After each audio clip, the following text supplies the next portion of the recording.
Tenderlarda arzonlashishni kutayotganlar bormidi?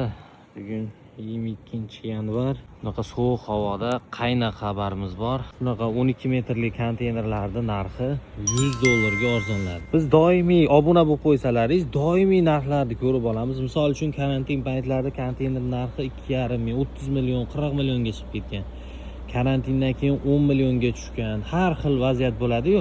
Hammasini biz videolarda qo'yib boramiz, обязательно narxlari bilan. Bu videoda ko'rib turib, 12 metrlik bunaqa 290 lik konteynerlar narxi O'zbekiston bo'ylab siz qaysi hududda bo'lishingizdan qat'iy nazar, dastavka, yetkazib olib borib berish, uyingizga fura sig'sa, uyingizni ichigacha olib kirib beramiz. Narxi $1795 bo'ladi. Telegram kanalimiz orqali har bitta konteynerda отдельный 360 rasm bo'ladi. Tanlab olasizlar, ko'rasizlar.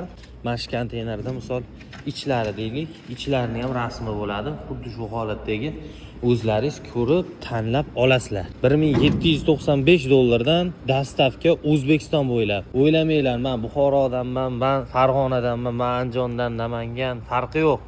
Qaysi hududdan bo'lishingizdan qat'iy nazar, uyingizni oldigacha bir xil narx xabartirib beramiz. OLXdagi, boshqa ijtimoiy tarmoqdagi yangi konteynerlar sotiladi degan bir xabarlar bo'ladi. 1,5 ming, 1,200 narx qo'yib qo'yishadi. Bularga ishonib yurmanglar. Oldindan hech kimga pul o'tkazib bermanglar. Bu konteyner sohasida ayniqsa. Borgandan keyin to'lov qilinaveramiz bizda. Bunaqa qiziq ma'lumot va narxlarni o'tkazib olmaslik uchun bizga obuna bo'ling.